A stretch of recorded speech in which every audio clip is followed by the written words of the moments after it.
Last Five Sports. Got the whole crew here today. I'm Matt Infield. That's Griffin Demaray. That's Digital King. Jacob Gallant. Gentlemen, happy Friday to you both. Fun fact, it's not Friday Football Fever tonight. That officially ended last week, but it sure feels like it because we have a great slate of local area high school games. Jacob, if you will, hit that schedule real quick for me, sir. These are all games that are happening in the Memphis metro area as well. Union City taking on Mays. That game is going to be played at Crump, the 1 seed. Phoenix looking to advance to a state semifinal game for the second time in the last 3 years. We got a rematch in 6A. The two best teams in 6A for most of the season are Houston High School correspondent Griffin Demaray. We'll have more on this in just a second, but it is a rematch from the last week of the regular season between the Collierville Dragons, the 2 seed in the region, and the 1 seed Houston Mustangs. We also have another all Memphis area matchup between NBA. They are 9-2 overall in the season, taking on Doc Holliday's Fairleigh Bulldogs. That game is in 2A. Fairleigh currently sits at a perfect 11-0 in the season, hoping to go to 12-0 and go to a state semifinal game. And finally, over in Orange Mound, we have Dyer County traveling to take on those Golden Wildcats. So you will catch me at Union City and Mays. Hit that video, if you will, real quick, because I was at their playoff game, their playoff opener a couple weeks ago against, who was it? Lake County High School. And the Phoenix just put an absolute whooping on them. My man Sed Miller right there in the beanie, leading his boys to war. And they're a really impressive offensive team. Their quarterback right here, Brody Whitaker, is the region's co-offensive player of the year. This is a sick catch. Super sick catch. But yeah, they have a ton of weapons. This is probably the best quarterback play they've had the last couple of years, and I think that they're really poised to potentially win tonight and then maybe even win next week because, like I said, they were in that state semifinal game a couple of years ago, lost in that game, but they're 11-1 this season overall. They're putting up points on basically everybody. Their only loss was in the season opener against Lausanne, obviously a private school that plays in a totally different division than them. So excited to see that play. All right. Let's move on now to Collierville, Houston. It's only right, like I said. This guy basically lives at Houston High School on Friday nights. Yeah, love that 30-minute drive out there from work every day. Man, that's going to be an electric atmosphere, though. Yeah, I mean, it was crazy the last time. I mean, you could see it if Jacob pulls the video. Yeah, I mean, they had fire. They had fireworks. I mean, it was a crazy atmosphere. I will say Collierville had pretty sick intros like that last week as well, but continue. Sorry, yeah, I mean, this game was just weird. It was not like anything that anyone was like expecting going in. You had right here, Chandler Day went down early in the game with I believe it was a right shoulder injury. Didn't come back, didn't play the next week either. So then his brother, Cannon Day, the true freshman, was forced into action. Obviously not an ideal situation against a very good Collierville defense, but it was just a game of turnovers, sloppy like you would not believe. Scoring didn't come all the way until the end in the fourth quarter, but it was a game that I think Collierville felt like they should have had. Yeah. They had it right there in front of them. Killer red zone interception in the fourth quarter there. But I'll be interested to see what happens tonight. Chandler's healthy, for the most part, at least from what we've heard. And it is his non-throwing arm. Right. Non-throwing arm. So, yeah, I mean, these are the two juggernauts from here this year. It's been like this all season. So I think everyone knew at some point we were going to get back here. I was at Collierville, Germantown last week. That was our game of the week last week, and I'm going to snitch on him right here. He said before the game, I think Germantown's going to win. Collierville whooped him. I mean, start to finish. No shame. I don't think you were alone in thinking that. Sorry to rat you out. But just making the point that I think a lot of people are going into that game thinking, Germantown's kind of coming alive late in the season. Maybe this could be a bit of an upset. Collierville was having none of that. Just totally dominated them from start to finish. Their offense was, I don't think their offense played like a phenomenal game, but they were really good situationally. Their defense forced Germantown into some mistakes, some turnovers. Tay Walden Jr., sophomore, 2 touchdowns and an interception in the game. So they're getting contributions from all over the place. Obviously, they've got stud quarterback and Grant Troutman, who's playing really well. So, yeah, man. I mean, if like I said, we don't have a game of the week, but I think if we had a game of the week, it would probably be that. Well, the thing with Collierville is, again, no one saw this kind of performance coming. So I think, hand up, people like myself even thought, at some point, it's going to come to an end. Yep. You know what I mean? At some point, that magical ride's going to stop. And it still hasn't. And now they've gotten all the way to this point. Yep. I mean, why stop now? I may have to go against myself and just double down on Collierville now. I mean, but this is where obviously Houston winning the region, winning that last game of the regular season, 17-10, earning that 1 seed. that's where it's a big advantage because it's going to be a rocking house tonight at Houston High School. I'm going to tell you, though, last week, Houston didn't look as impressive as I think people thought they were against Bartlett. Don't get me wrong, Bartlett's still good. Yeah. That's a game where Bartlett had the lead in the fourth quarter with about 8 minutes to go. Yeah. So, I mean, this Houston team hasn't dominated, I think, in the ways that we thought. We'll see how healthy Chandler is and how effective he is coming off that injury. All right, in 2A, the NBA execs, I love that name. I'm a big fan of that name. They are taking on the Fairleigh Bulldogs over at J.P. Freeman in Whitehaven, like we mentioned. Fairleigh 11-0 in the season. Their quarterback, Andrew Johnson, listen, this kid may not be the biggest in stature. He's got a great arm. He's a really accurate thrower of the ball. Really impressed with him every time I've seen him. Meanwhile, I mean, NBA, I haven't seen a ton of NBA this year just with the way that my schedule has worked out, but 9-2 overall in the year. They have won their last 5 games with a forfeit in there. Again, one of their only losses was to Lausanne, a private school that is not in their division. And they lost to Haywood, who I believe is Haywood's a 5A team because we're going to hit on. Haywood lost to Melrose last week. Yeah. So, yeah, I think that's going to be a fun game. And again, anytime you get a game between 2 Memphis area schools, it's going to be fun. And like I said, Fairleigh's been in this position the last couple of years. They've had, really great regular seasons. They've won some playoff games. Now, time for them to take that next step and advance to a state semifinal game. And then finally, over at Melrose, if we will hit that video. The Golden Wildcats play host to the Dyer County squad. Now, Melrose has been interesting this year because it's been kind of up and down at times, especially early in the season. But they were dealing with some injuries early in the year. I think we've hit on it before. They have one of the best pairs of weapons in the entire city. There's one of them running right there. Jamarian Morrow, Mizzou commit, stud, running back, wide receivers, kind of like an all-purpose weapon. We know how good he is, and Ryan Brown, the other one, as well. So on any given night, when those two pop off, it could be a long night for an opposing defense. So, like I said, no full Friday football fever tonight, but we'll have highlights of all those games, and maybe we've got some friends in other markets that may be helping us out getting another game. TBD on that. I'm gonna underpromise and overdeliver, but we may have 5 games on tap for you tonight at 10 o'clock. So be sure to tune in for that. All right, let's go from high school to the college gridiron. Memphis Tigers on a bye this week, coming off the senior night demolition of UAB. God, UAB is really bad. Yeah. UAB is atrocious. UAB is I have no terrible. sympathy for Trent Dilfer either. The Trent Dilfer special. Zero sympathy for Trent Dilfer. Demolition for them. So Memphis on a bye ahead of, they get the Thanksgiving game this year because the Egg Bowl has been moved to Black Friday. They go to Tulane next Thursday on Turkey Day. Now, obviously, Memphis has been officially eliminated from playing in the conference championship game. We know conference championship game will be the Green Wave versus Army. Memphis can still play spoiler, though. Yeah. Memphis, because Tulane is very much in the mix for that G5 college football playoff berth. And I think Memphis would like to go to New Orleans and maybe screw that up next week. Yeah, I mean, definitely some things would have to go right for Tulane, including a couple Army losses and a couple maybe Boise State losses. Yeah. But I think if Memphis, obviously, it didn't go maybe how you wanted. You wanted to be where Tulane is right now. At that point. You wanted to be, I think the ideal situation for Memphis was you were going to this game and the winner of this game plays in the conference championship. Right. That was kind of what you were looking forward to. But I do think, I mean, this is a chance to cap off a 10-win season. Yeah. Chance to cap off a 10-win season. I know bowl games maybe don't need as much as they have in years past, but you're still going to get a pretty good bowl game out of a 10-win season. So, again, you still have things to play for. It's not like you're just kicking the can down the curve. The UAB win really felt like they were kind of blowing off some steam after all those close games. Yeah. A couple bad losses.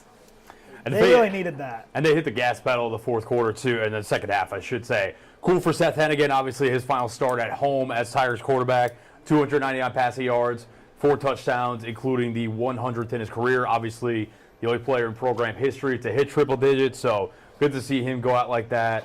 Mario Anderson trucked some UAB defender through the end zone. That was pretty sick. He also had an awesome hurdle in that game. You also had the, what was the best highlight from the night? Brady Clues, true freshman, with the kind of the jump man catch. Yeah. Sick play. So, yeah, it was a fun night all the way around, and one that, it's good to – hey, they went 7-0 at home this year. I mean, you'll take that any season. Going 7-0 at home is awesome. Real quick, have you guys seen the line for next Thursday?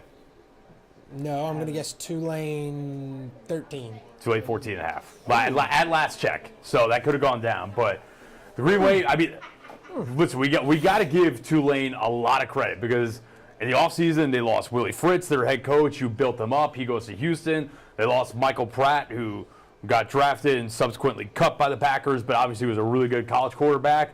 And with a lot of new cast of characters, some familiar faces. I'm thinking Mekhi Hughes, the running back, who's really, really good. But, yeah, basically a whole new cast of characters, or a lot of them at least, and they're right back in this game. They're probably better than they were last year. I mean, yeah, they hit a home run with Summerall. Summerall, yeah, for They hit Troy. a home run with him. I mean, you knew coming out of – he was at Troy, right? Yep. If I'm wrong.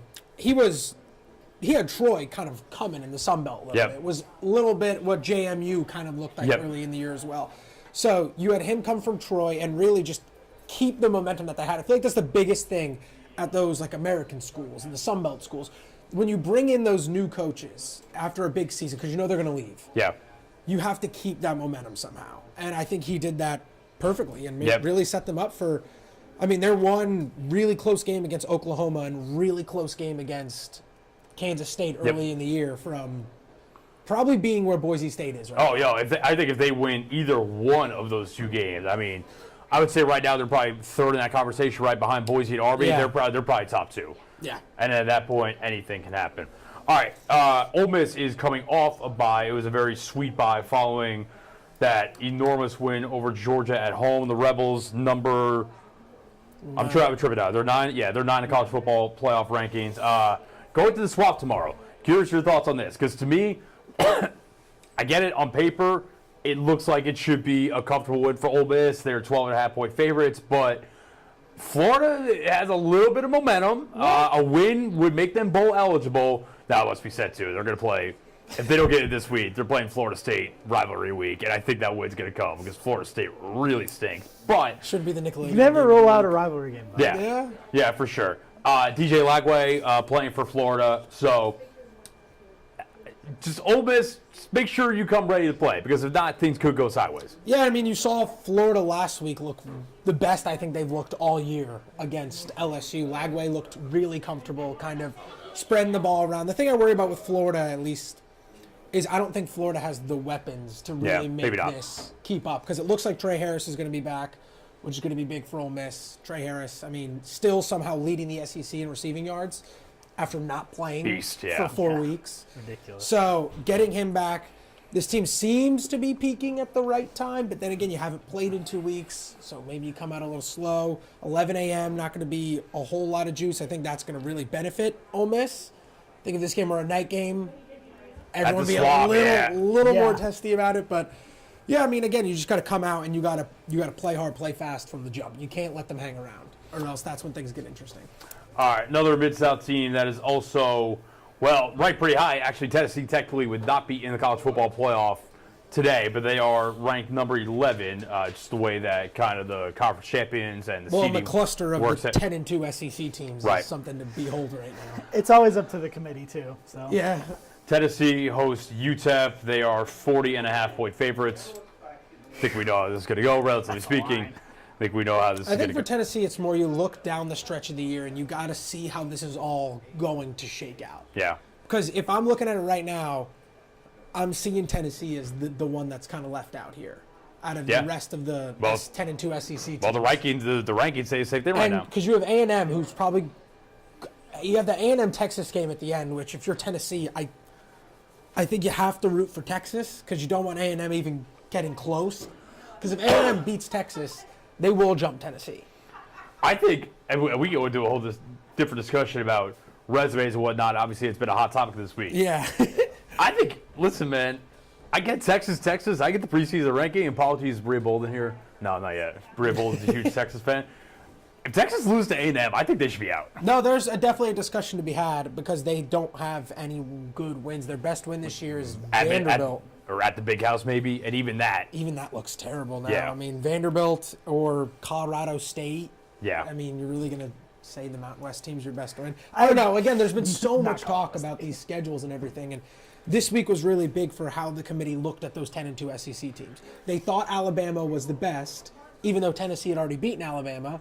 They put Georgia ahead of Tennessee because they just beat them, and then Ole Miss in front of Georgia. But then Ole Miss lost to Kentucky, who's 4-8, or going to finish 4-8, and LSU, who's staring down the bullet of 6-6. Oh, yeah. I mean, There's gonna be a lot of tough LSU, LSU's. Yeah, LSU. So I think they're really, if I were to guess, they're really looking at the eye test more than anything right now. By the way, 8-2. You're giving them all 2 extra wins. They're not there yet. Yeah, I know. I'm paraphrasing. I'm going down there. Listen, here's the way I look at it.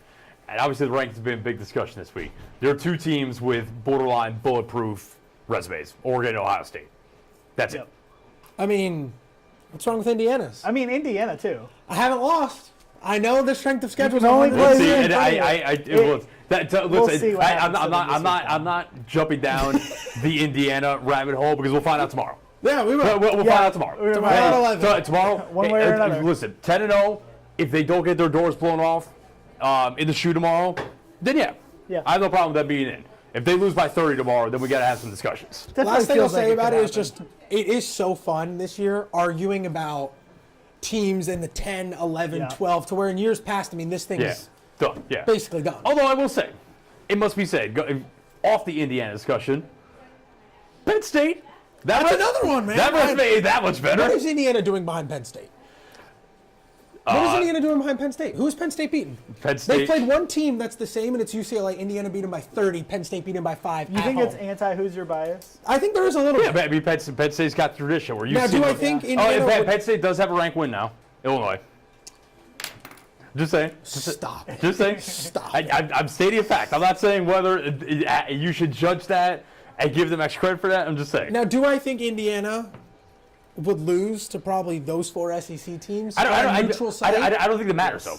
I don't. No, you can't play hypothetically. Yeah, no. That's what all these people talk about favorites on neutral sites and whatnot. Like, it doesn't matter to me. Like, the resume is the resume. A good hypothetical. So do I. All right, that's what we're doing. We're talking. You want to get to a break real quick? Yeah, let's just rattle through these last 2 games real quick. Mizzou, drink. You are not in the playoff conversation. That is official after last week. They traveled to Starkville. Man, I would Luther Burden is going to go crazy. Man, I would love the Bulldogs to pull that upset. That'd be sick. And then Arkansas should become bowl eligible with hopefully a home win over Louisiana Tech. Yeah. The Fighting Sam Pibbins on the verge of I believe they will. Salvaging what looks like a junior. Did just win an absurd game last week on like a ridiculous Hail Mary. So. All right, we're going to take a 90-second break. Is that, 30. 30-second break. 30 okay. seconds. We will be right back. We're going to talk Tigers' big win last night and the Grizzlies. Taylor Jenkins making some history. So stay with us. We will be right back with you.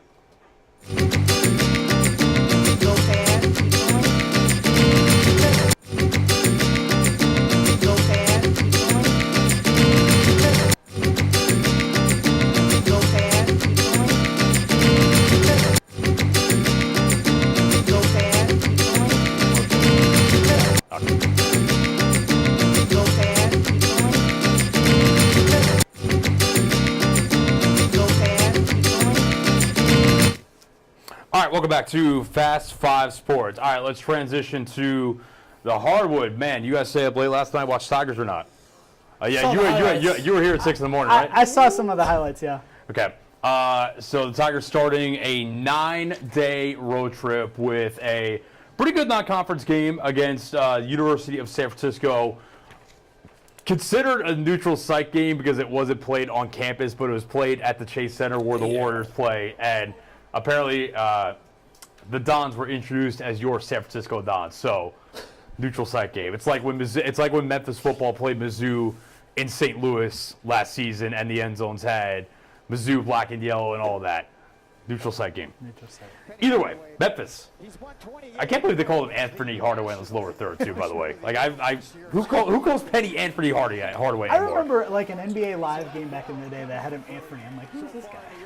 I mean, I've heard people say Anthony Penny Hardaway before, but I've never seen ESPN put some respect on it. Refer to him as Anthony Hardaway. Either way, Tigers were down 8-0 to start this game. Kind of been the story of their season so far in terms of slow first half, slow starts to games, and then they come alive in the second half. I believe this is just some of the first half stuff, but Tigers end up down 9 at halftime, outscore the Dons 46-33 in the second half. They pull off the 68-64 win. Again, this is a quality non-conference road win. And listen, this team to me is not perfect, but I said they clearly are very mentally tough. They are resilient. They don't mind being down, or they don't fear being down at least. And they fight like hell for 40 minutes. And that is a far cry from last year's team. That is leaps and bounds better than what it was last year. In terms of just, it seems like the personalities and the buy-in from the team. They got some dogs for sure. And I think that last year's team was more talented, especially offensively, but those flaws in terms of competitiveness, defensive intensity, attention to detail, and turning on each other, obviously those all turned out to be a combination of them, were fatal flaws and ended up dooming their season.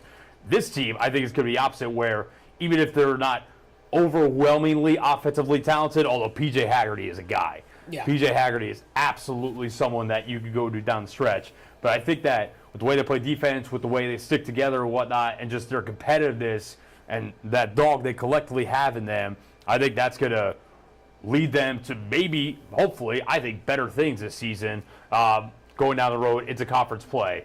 And the thing is, last night, P.J. Haggerty didn't really have that great a game. 2 of 9 shooting. One of them was an enormous three-pointer in the final minutes. Yeah. But I said, he finishes with 13 points. I said, to me, he is like the perfect guy to close out these games because he is a 3-level scorer.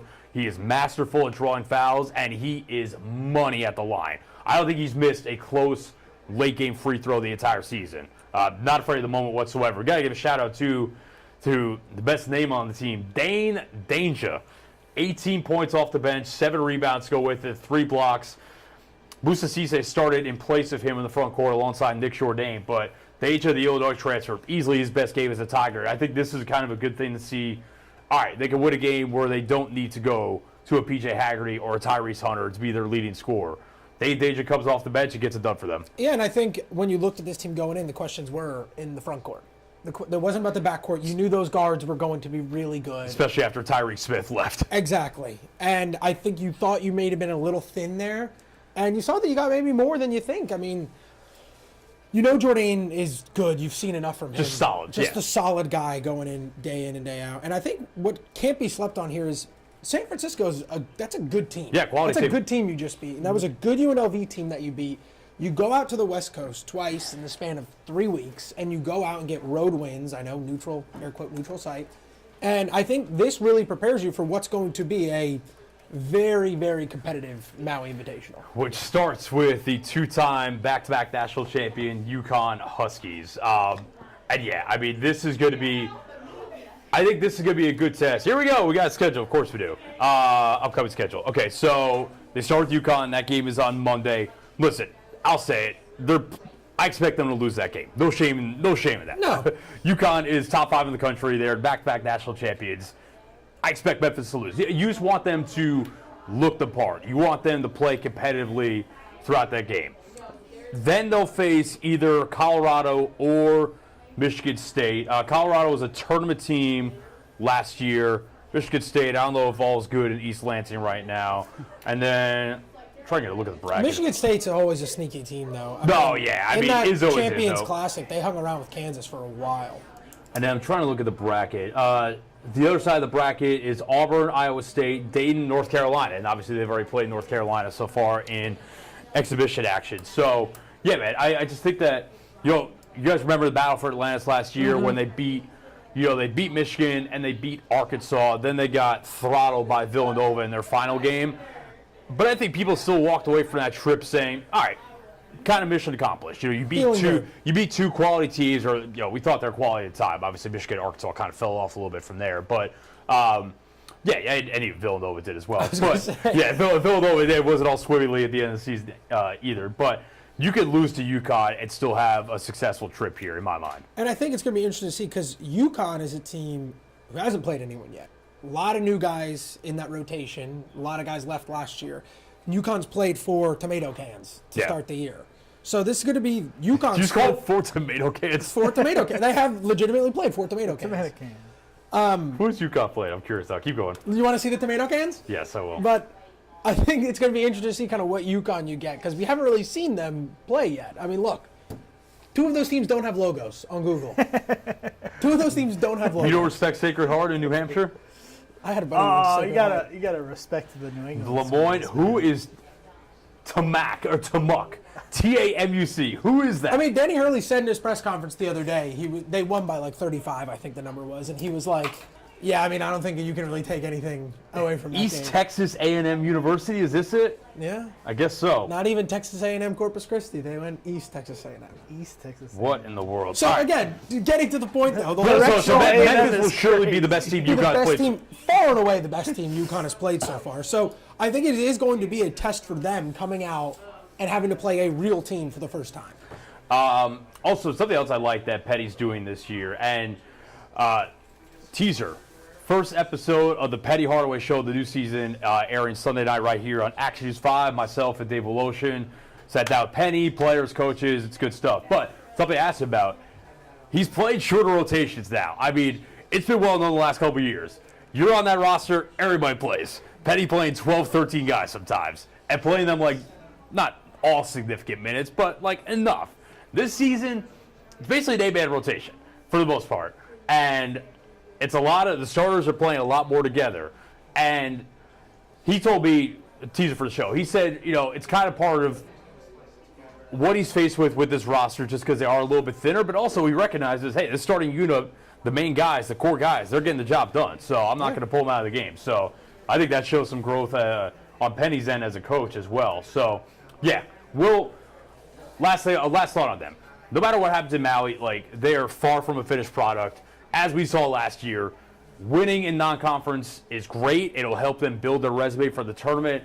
But if you fall apart in conference play, none of it matters anyway. Yeah. So just kind of keep building, keep getting better, and then once conference rolls around, hopefully hit your stride and play your best basketball going into March. All right. To the team the Tigers share a building with, the main occupants of FedEx Forum, the Memphis Grizzlies, coming off a home win the other night against our guys, Philadelphia 76ers. We got video of that. I think we do. How much you can take into that victory? Yeah. Well, I mean, the Sixers, this is the first time that all of Joel Embiid, Paul George, and Tyrese Maxey were on the floor in the same game this season. Yeah, for now. Paul George got hurt in this game. Tyrese Maxey was on a minutes restriction. But above anything, man, this guy, Desmond Bane, was awful on Tuesday night in the loss to the Nuggets. He came out fiery in this game. This was the Desmond Bane that we knew was going to show up sooner or later. He was awesome this game, put up a double-double. Also, I think, we'll see if it comes. Yeah, I mean, he just was on fire. We're going to see video of this celebration that's got certain parts of the internet. Here it is on Caleb Martin. Certain parts of the internet were not happy with this celebration. Caleb Martin was not happy with the celebration. I get it. You might not want something showing anything close to a gun celebration with this team. I understand it. Still think that it was a lot of hoopla about nothing. They both got teed up, is what it is. Des played well, Jaren played well. Grizz didn't close out this game all that great, but they ended up winning. This is a nice and one by Jaren. They ended up winning with it. Taylor Jenkins, win number 215 as the Grizzlies head coach. He becomes the winningest head coach in franchise history, passing Lionel Hollins. They can talk about what that meant post-game. When I think about the history of this position, Lionel Hollins, what an unbelievable coach and what he did for this franchise and for this community. And I talked about yesterday the relationships with the players. I mean, the playoff victories and the regular season success. And Coach Yeager and Hubie before, Coach Fratello as well. And they said, Memphis is going to give you everything they got if you give them everything you got, but they're going to give it to you tenfold. So I hope I can give it to them tenfold and they can give it to me 100-fold and more. So it's an honor. It's a blessing. I know I keep repeating myself, but it's a cool milestone. Listen, we talked about it before. This fan base kind of divided on Taylor Jenkins. Some of them love him. I don't know if a lot of them love him. Some of them like him. Some of them think he should be fired immediately. I've said before, a little annoying. Every loss is a referendum on him, and he needs to go right away. I get it. We want to see this team and this young core have some more playoff success. At the end of the day, I don't know how you could categorize the Jenkins era as anything other than successful so far. Sure, you want more. I'm not going to say it's been wildly successful or anything, but a couple of 50-win seasons, 2 seed in the West twice, becomes the winningest coach in franchise history. I understand that franchise history is relatively new, but still. Congrats to him. And, again, the perception of Taylor Jenkins on Twitter versus the perception of Taylor Jenkins when you talk to players in that locker room is wildly different. Yeah. And to me, that tells me a lot of what I need to know. Yeah. And I think this last game was a good indicator of they look cohesive as a unit. especially in juxtaposition to the Sixers, who look like not a team at all right now. Yeah. It's kind of just feed Joel and let him get his basket and then go back to the other side of the court. The Grizzlies are moving the ball around really well last night. I think Bane had 6 or 7 assists. Yeah, that sounds about right. They just move the ball around really well. They're rebounding well. They're just playing as a team, and they looked the part a lot more than Philadelphia the other night. Yeah. And it was a good bounce back from Tuesday when they were so sloppy with the ball. They came out flat, and defensively, they let Jamal Murray and Michael Porter Jr. get into a rhythm after they really stopped both of them in beating the Nuggets on Sunday night. Just looking at Desmond Bane. It's funny, on Sunday after the game, Taylor Jenkins specifically said, we did a great job on Murray and Porter, and that was our game plan going in, making sure those two don't go crazy. And then sure enough, two nights later, Right.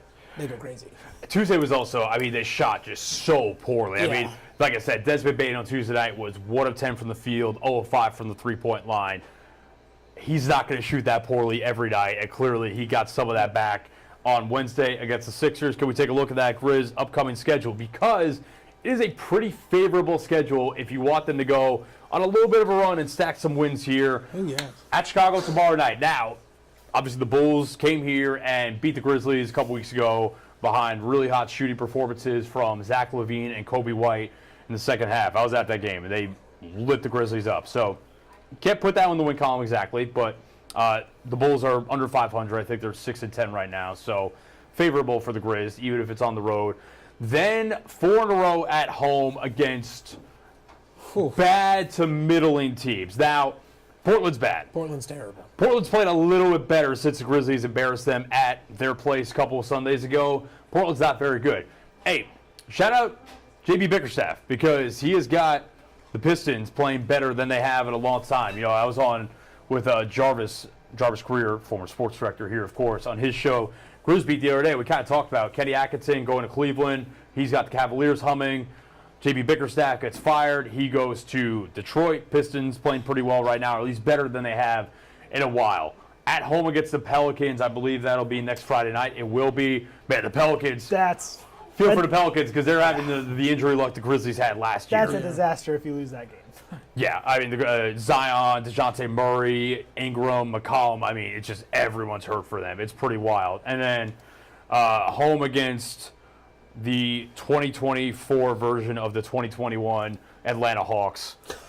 Tyrese, Trae Young. He's already made the comparison. Linsanity run last year. It's over now. Tyrese Halliburton averaging 15 points a game. That Linsanity run was over. It's on like 30% shooting. Yeah, and like 28% from three. It has nothing to do with beating the Knicks. Man, people were putting Tyrese Halliburton in conversation with John Morant last year. Shameful stuff. Truly shameful stuff. All right, so that's Grizz's upcoming schedule, but it is a favorable schedule. You know, they're sitting at 9-7. I think they're in. Last check, they're in one of the play-in spots right now in the West. They're like the 8 speed. I thought it was 7. They're up to 7. But yeah, I mean, obviously, they're 3 games out of the top spot in the West. So it's really early. But this is a part of the schedule where if you could stack, 4 wins the next 5 games, maybe win all 5, set yourself up for what's going to be a tougher December when you play some of those top teams throughout the Western Conference. And the tough part is you're doing it without several top guys who are injured. Hopefully, it sounds like Ja may be back soon-ish. I was thinking, probably if you could stack these wins, you got to think after December 1st is hopefully when we start to see some movement on that front. Ja's tweeting that good news is sooner coming. than you think. Yeah. Ja's tweeting that good news is coming. We'll see. Zach Edey, not in a boot, positive at least. I think they're going to be cautious with him just because big guys with foot injuries is never a great thing. But tell me about it. Yeah. So we'll see on that. Vince Williams Jr. tough. I mean, bad. It looked like a pretty bad ankle sprain. We'll see how long he's out, and that's just tough because he literally 4 weeks. just came back from the tibia stress fracture, whatever it was. So hopefully he's back soon. Hopefully, above anything, Ja Morant's back soon, and the Grizzlies can really get this thing rolling. All right, we're going to take one more break, and then we're going to talk a little Baseball Hall of Fame and an electric start to Week 12 of the NFL slate. So 30 seconds, we'll be right back with you. Go fast, keep going. Go fast, keep going. Go fast, keep going. Go fast,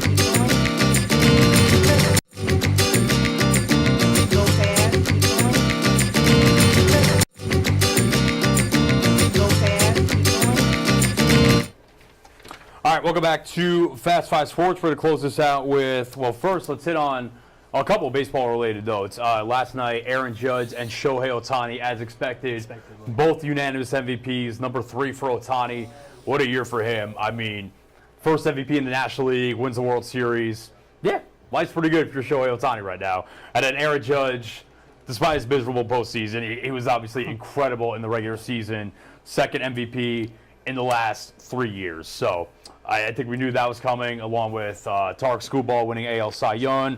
Chris Sale, cool redemption story, wins Cy Young in the NL. So that's that. And we've got our next nominees for the Baseball Hall of Fame. Do we have that list?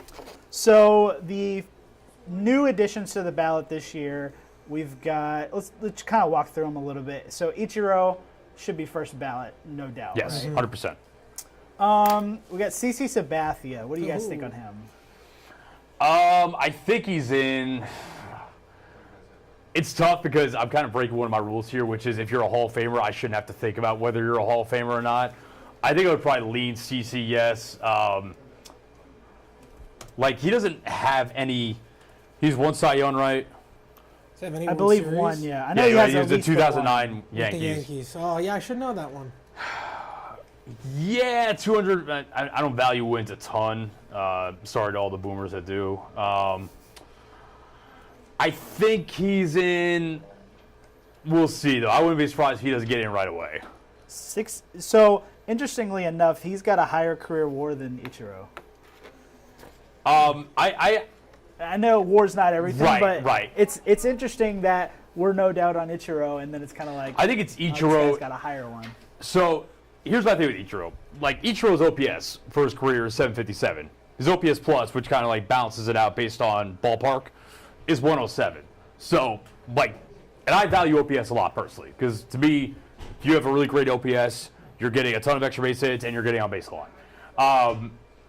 So some might say Ichiro's a little bit overrated in that regard, but I will not hear it. But I will not hear it.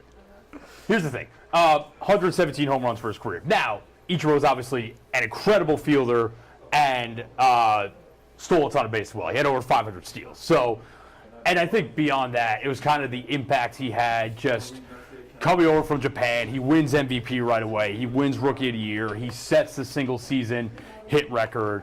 At the time, probably the best Japanese baseball player in the history of sport until Shohei Ohtani came along. So I think all those things together make Ichiro a no doubt Hall of Famer in my and the mind. longevity, too, for how long he did it for. I mean, that Yeah. dude was in the league for a very long time. I mean, look at that list. Yeah, 20 years. And it's really like he started at 27 and still made Yeah. 3,000 hits. Easily Yeah. could have challenged Pete Rose Yeah. had he started 5 out years of earlier, college, yeah. high Everyone school. else does, yeah.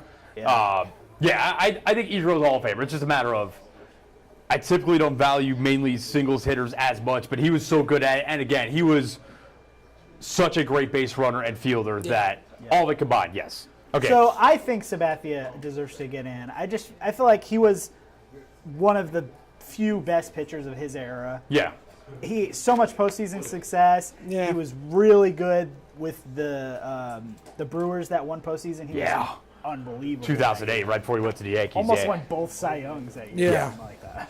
Nuts. All right, who else we got? So we've got, I think, Dustin Pedroia, what do you think? No? I don't think so. No on Pedroia? I think he's got an interesting case. I think he's close. I would probably lean towards no. I think he's got a good case with the MVP, multiple World Series. His is based off vibes. Hall of very good. Yeah. In my yeah, opinion. that's fair. Granted, without all the injuries, I think he probably would have been a Hall of Famer. I think his trajectory. I don't think there's really anybody else. Stop me if you hear anyone, but Felix Hernandez, No. Troy Tulowitzki, No. Ben Zobrist, No. Curtis Whatever. Granderson, No. Hanley Ramirez. Nope. I don't know why Russell Martin's on here. Nope. Adam Jones. Loved Adam Jones, but no. Yeah. Brian McCann, Nope. Carlos Gonzalez, Nope. and Fernando Rodney are the Fernando first Rodney. winners this year. God. So I think it's really just those three that are in the discussion. But again, I think would Ichiro. probably, you know, I would not be surprised if Sabathia gets it eventually, but not next year. I think Ichiro is the only one definitely. I just literally cannot believe that Ichiro is in like the same class as like some of those guys that you named. Like it's just hard to believe that Ichiro is in the same class as like who did you say Carlos Gonzalez was in there? Yeah, he's at Tulowitzki. Like at There's Tulowitzki, always- like I think of them as different generations. You know what I mean? But Yeah. Ichiro just sustained it for That's so true. long. Yep. It's just wild. There's always a few guys in there that you're like, why is he on the ballot? Yeah, Yeah. 100%. So, 10th year on the ballot. There's only one guy this year, Billy Wagner. Man, Last year, 73.8%. Wagner's got an interesting case. Depends on how you view closers and how valuable. But Billy Wagner was great. Billy Wagner was really, really good. And if he's at 73.9 and you need 75 to get in, I tend to believe he's going to get in this year. I think based on that percentage, he'll get in. I just can't help but think of Billy Wagner as the guy who gave up the Pujols Saturn shot. I mean, Yeah. Wait, what? That was Brad Lidge. Brad Lidge? It was Brad Lidge. No, yeah. Billy Wagner was I remember it now. I was in person for, I don't know if you'll remember this. Brad Lidge. I remember Billy Wagner did give up a big home run to a Cardinal in the postseason. I was in the house at Shea Stadium, Game 2, 2006 NLCS, Cardinals versus Mets. So Taguchi took Billy Wagner deep in the ninth inning to give the Cardinals a lead, legend. and The eventually GOAT. won that game. Maybe that's why I'm confusing the two. Billy Wagner 2.31 ERA though, over 400 saves, strikeout numbers were ridiculous. Yeah, I mean, again, it depends on if you view closers outside of like Mariano Rivera in that tier should be in the Hall of Fame, like a Trevor Hoffman, but damn good pitcher for sure. So And then also last year, Andrew Jones, 61.6%. So he's kind of on that trajectory, but he's in his 8th year, so he's running out of Maybe. chances. he was electric. I don't know if the whole resume is Hall of Fame, but Andrew Jones is a great player and Yeah. one of the best defensive center fielders of all time. If you were going off of vibes, he definitely is another Yeah. guy that would be in there. The only other guy off higher than 50% last year was Carlos Beltran. He's only in year 3. See, like I think 57. Beltran. I kind of think Beltran should be in. Maybe I'm a little bit biased because like I always love watching Carlos Beltran play too. I don't know. I kind of think Beltran should be in. I'm a little bit surprised that number's not higher. That it was only his. He's in year 3, so that was only his 2nd year at 57. Yeah, I kind of like. So he's on a good trajectory that he's probably going to get in. I kind of don't like how this goes, where it's like, all right, like you're gonna get in, but like you're gonna get in because we're gonna incrementally vote for you more and more every year for like 8 years. Like, Yeah, it's like, honestly, why I can't didn't we just? know that's how it works. The system is not. Yeah, why can't if Why like is Billy Wagner in his 10th year?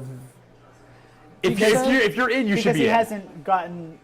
You only get dropped off if you hit 10 years or if you don't get enough votes. Right, if you drop below like what 5% or whatever it is. Yeah, because David Wright I got personally- 6% last year and he's still on the ballot. I personally believe it should just come up to your year. You get I think voted it should in or just you be don't. a yes or no. Yeah. And if you get 75%, you're in. If not, Every you're done. voter says yes or no.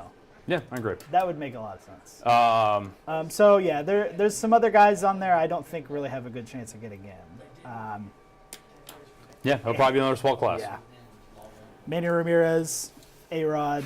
I don't think those guys are getting in at this point. The Valco They're a boys good team. or the Biogenesis boys.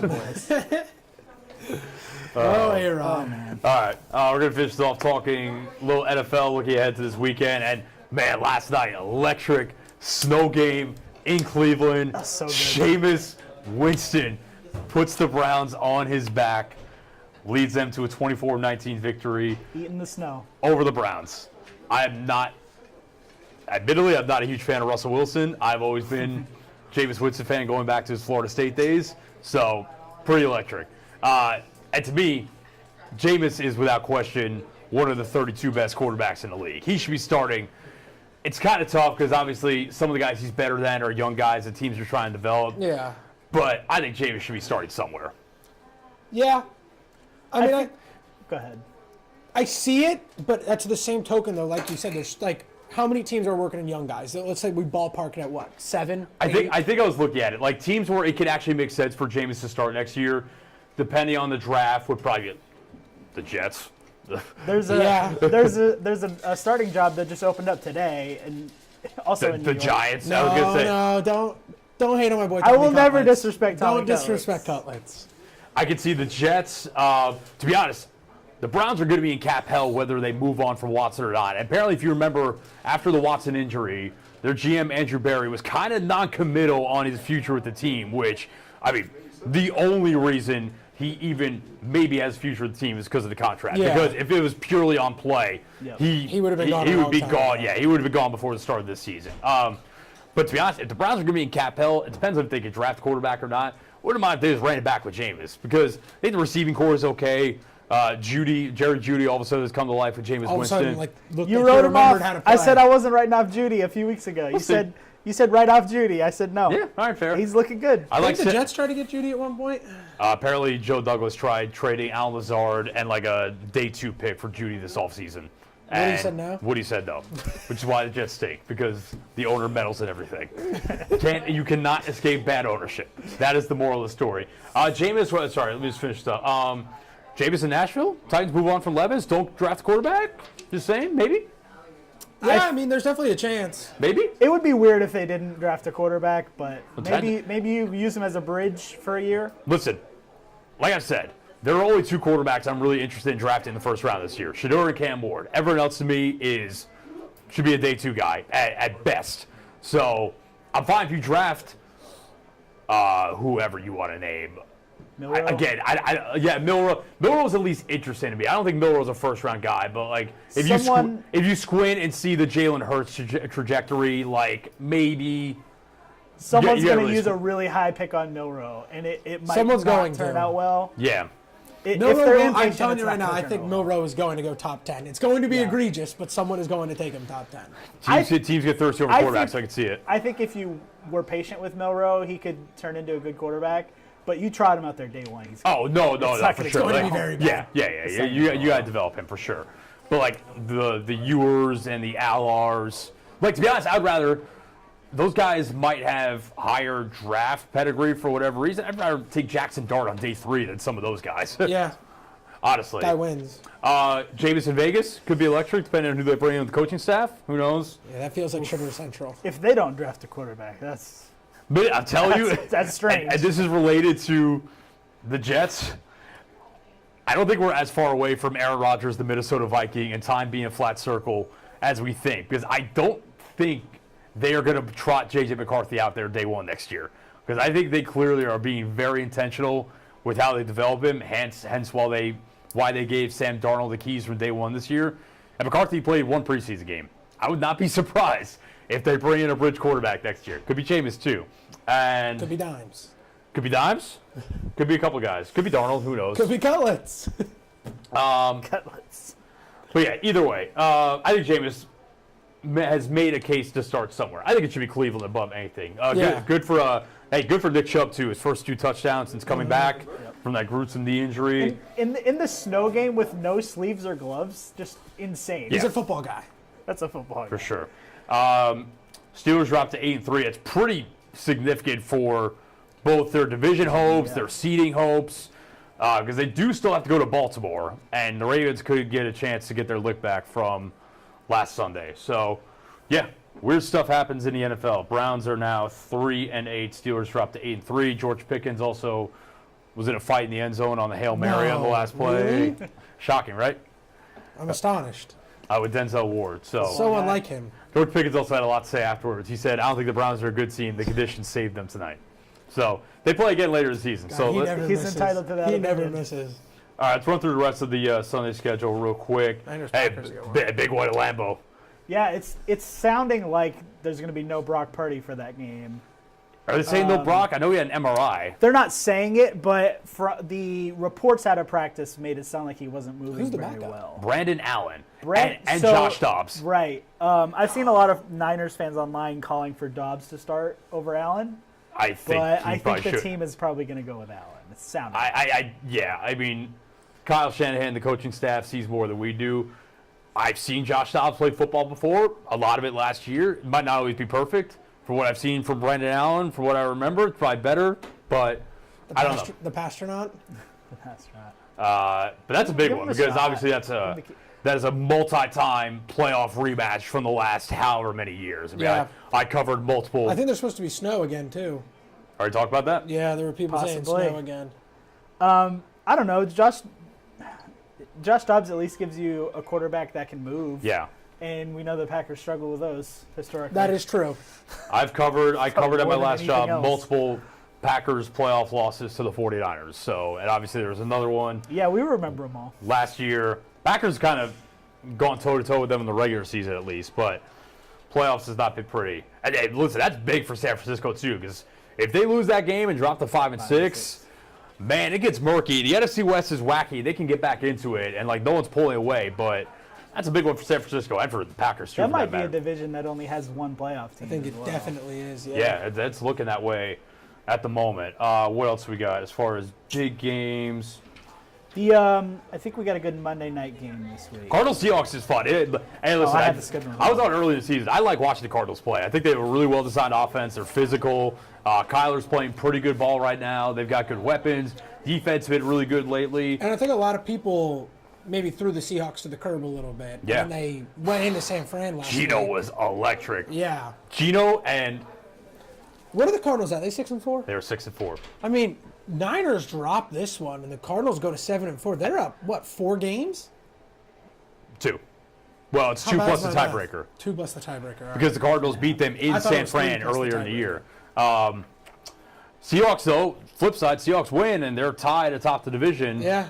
And, man, Gino was electric on that game-winning drive in San Francisco. So was my boy JSN.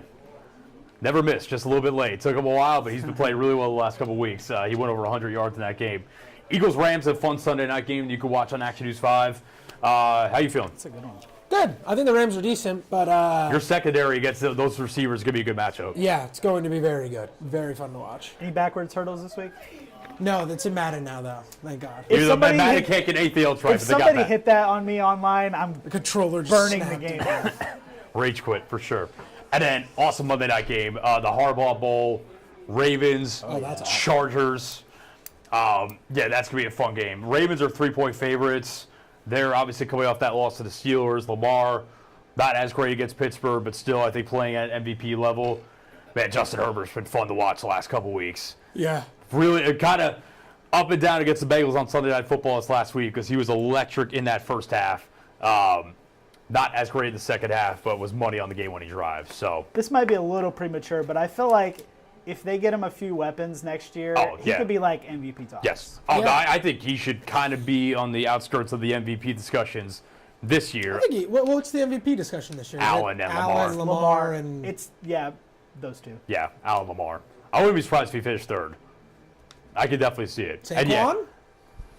I'm with you though. If they get him, because they've got Labiconke, who's a stud. Quentin And, Johnson's putting it together a little bit. yeah. So, but if they get if they draft another receiver early, or maybe they go out and get the receiver that tore them up on Sunday night, T. Higgins, in the offseason, because it Yeah, I seems mean, like this is a That very would be good. receiver-rich draft again. There's a lot of good ones coming out. yeah, maybe not as good as last year, but at the top, you know, guys like Ted McMillan to Arizona, Yeah. He's- Luther Burden, who you're going to get very familiar with this weekend.